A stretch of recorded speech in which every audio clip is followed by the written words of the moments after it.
సంతకాన్నే ఫోర్జరీ చేస్తే ఎలా ఉంటుంది?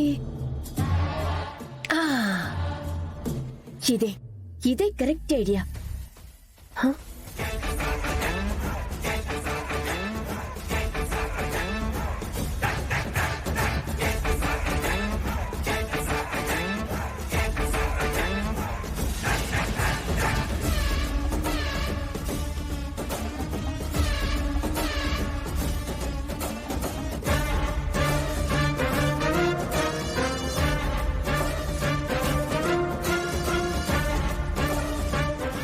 ఇప్పుడు పిన్ని సంతకాన్ని డూప్లికేట్ చేసి ఎవ్వరి ముందు చేయి చాపి అడుక్కునే అవసరం నాకు లేదు అని నిరూపిస్తాను. నా రిచ్నెస్ ఏంటో చూపిస్తాను.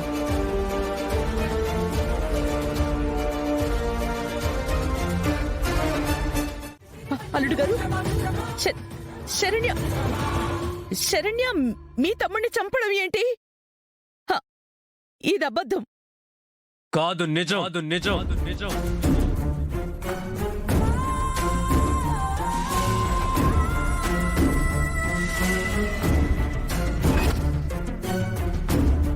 కావాలంటే ఈ వీడియో చూడండి. ఫలము నేత్రము అధనముగా ఉన్నను దుష్టిని గమనించవా, ప్రేమగా నిరతము పూజించిన వేడిగా హేళన కావింతువా.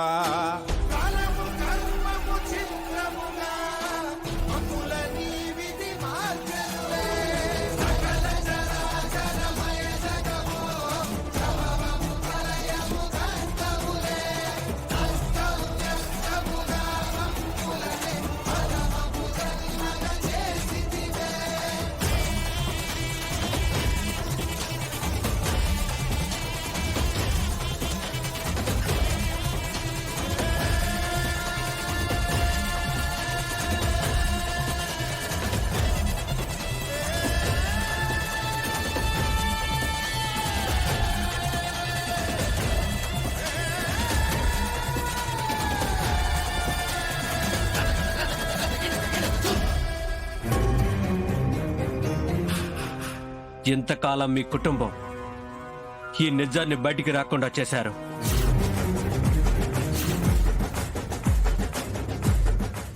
అతి తెలివి ప్రదర్శించి రేపు ఏ ప్రాబ్లం అయినా వస్తే మీ కూతుర్ని అడ్డం పెట్టి సమస్య నుంచి తప్పించుకుందాం అనుకున్నారు. అందుకే మా ఇంటితో సంబంధం కుదుర్చుకున్నారు. ఫుటేజ్ లో నేను పంపించింది లారీ గురించి కదా, ఇందులోకి శరణ్య ఎలా వచ్చింది?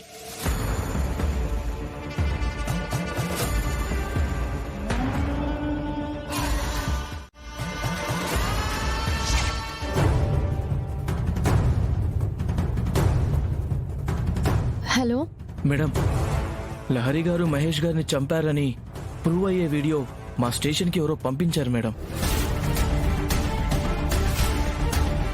సరే, ఆ ఫొటోస్ నాకు పంపించండి, నేను దాన్ని మార్చి పంపిస్తాను. అది అక్కడ రీప్లేస్ చేయండి. Okay madam. రండి చూడండి సార్.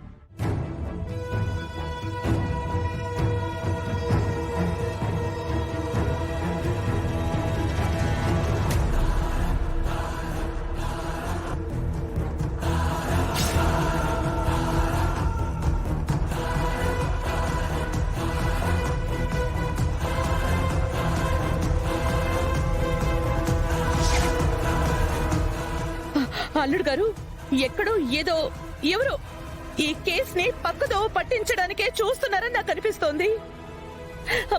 శరణ్యకి ఈ కేసుతో ఎటువంటి సంబంధం ఉండదు.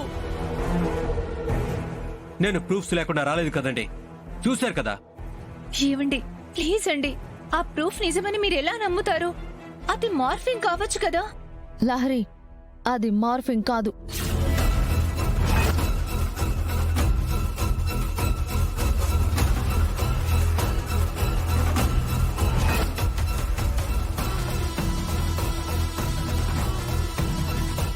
సంతోష్ గారు, వీడియోలో మీరు చూపించిందేది అబద్ధం కాదు. వదిన ఆ పని చేసింది నేనే నేనే నేనే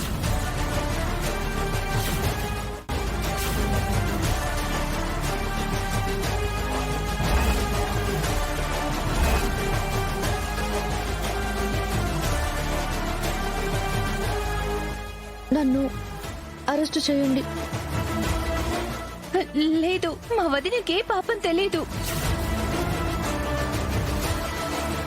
బావగారు, శరణ్యకి ఒకరికి మేలు చేయడం తెలుసు గాని కీడు చేయడం తెలీదు. ప్లీజ్ నిజాలేంటో కాస్త తెలుసుకోండి బావగారు.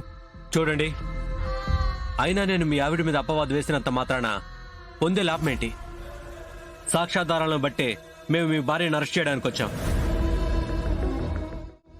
అది కాదు బావగారు. మీరు ఏదైనా మాట్లాడాలనుకుంటే కోర్టులో మాట్లాడండి. దయచేసి మీరు సహకరిస్తే మా డ్యూటీ మేము చేసుకుంటాం. కానిస్టేబుల్స్, సార్ అరెస్ట్ చేయండి.